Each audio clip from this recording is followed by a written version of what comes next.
I sometimes get asked for my recommendation on a good first camera for someone who's just getting into photography, and my response is always based on the budget. If you're a Nepo baby or a dentist, I wouldn't hesitate in recommending the Sony A1 Mark II, and if you get bored with photography, you could definitely donate it to me. But if you're anything like me, one paycheck away from living in a van down by the river, I have some much more affordable recommendations. In all honesty, today's smartphones take incredible photos.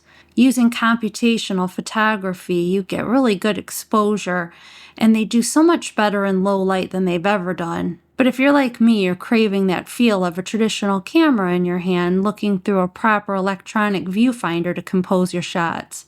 Besides using disposable film cameras as a kid, I've only ever used mirrorless cameras on my photography journey, so that's what I'm going to focus on today. I know you can get some incredible deals if you buy a DSLR, but I'm not personally familiar with using them, so I don't want to recommend something I haven't personally used. I know budget is relative, but I decided to set my limit at $800 to include one used body and one used lens. I'm going to mainly look at crop sensor cameras, Micro Four Thirds and APS-C, because they're by far the most affordable, but I will look at a few full frame options. And as far as a lens goes, you can always get a really affordable kit lens. It zooms and has a variable aperture and maybe not the best quality, but I also want to look at 50mm equivalent lenses. For full-frame cameras, most companies make what they call a nifty 50. It's a cheap plastic 50mm lens that opens to f1.8, so it lets a lot of light in, and it can also give you a really nice shallow depth of field so you can blur out your background. And with Micro Four Thirds cameras, you can get a 25mm lens, and because it has a 2x crop factor, it gives you the equivalent of 50mm. And with APS-C, you can get a 30mm lens, and with its 1.5 crop factor, it gives you a 50mm equivalent. It's one of my favorite starting focal lengths to recommend to any beginner. And just to be clear, these are my recommendations for photography, not for video. First up is the Panasonic Lumix G95. It has a 20-megapixel Micro Four Thirds sensor, and it was my very first camera. The main things I love about this one is it has a really comfortable grip, and it's only 536 grams, so you can really take it around anywhere. It really has a nice screen that flips out to the side. It has really good in-body image stabilization, so I was able to handhold it at lower shutter speeds and still get really nice results. Since this camera came out in 2019, it does have a bit of a dated autofocusing system. It doesn't have phase detect autofocus like some of the newer Lumix models. This one has depth from defocus, but it works really well for still photography. The only issue I ever had was using it in video. It does do some really nice 4K 30 video, but again, these recommendations are really centered around photography, not videography. If you're wondering about the shooting speed, it can do 9.3 frames per second. Now, as far as a lens goes, you could get the Lumix 12-60 kit lens.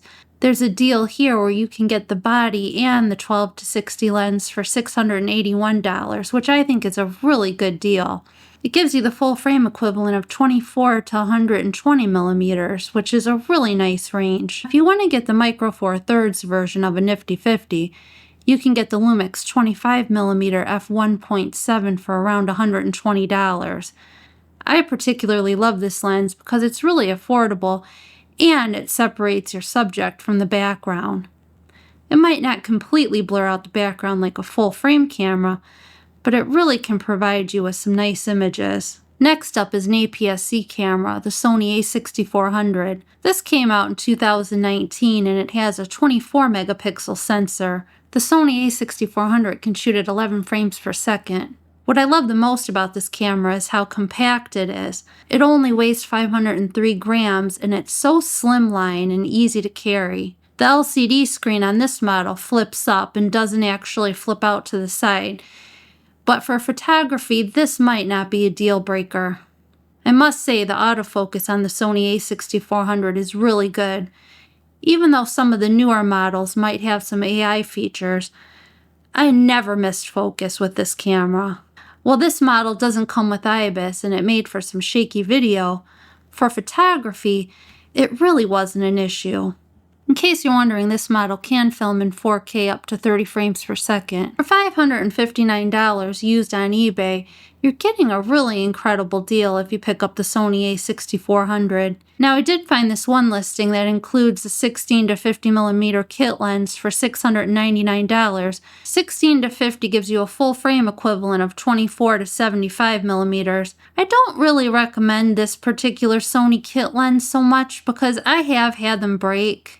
Instead of the kit lens, I might consider getting a Sony 35mm f1.8. I found this listing for under $200. It would give you the full frame equivalent of 52mm. Or you could consider getting a Sigma 30mm f1.4 lens. If you're getting started in photography, I would definitely recommend going with the crop sensor camera. But if you want to dive right into full frame, you're going to have to look at some older models to stay within our budget. Now, the Sony a7 III came out in 2018. It's a 24 megapixel camera and has a decent autofocusing system. It has a shooting speed of 10 frames per second. It can also do 4K video at 30 frames per second. But I wasn't able to find many listings for under $800 for just the body alone. I did find this listing for $500, but since the seller has no feedback, I'd be a little leery to go with this one. Now, I was able to find a Sony a7 II, which also has 24 megapixels, for under $500, but since this one came out in 2014, the autofocusing system is really quite outdated, and I don't know if this one would be worth the money. The shooting speed on this one is 5 frames per second, and for video it doesn't do 4K, just HD. And there's also a Sony a7R II that's 42 megapixels that came out in 2015. This model has a shooting speed of 5 frames per second. For video, it can do 4K 30p. And that's also under $500. So there are some full frame options out there, but I think you're definitely getting a better deal with the crop sensor camera. But if you would like to go with one of the Sony full frame cameras, I highly recommend getting the Sony 50mm f1.8.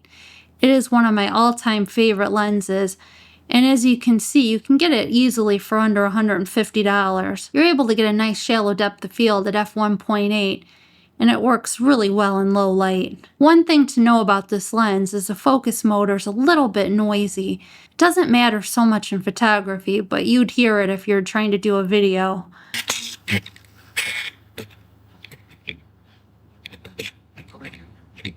I know getting into photography can seem like an overwhelmingly expensive pursuit, but it really doesn't have to be, and I hope some of these recommendations helped. If you like this video, give it a like, consider subscribing for more camera-related content from a newbie like me. God bless.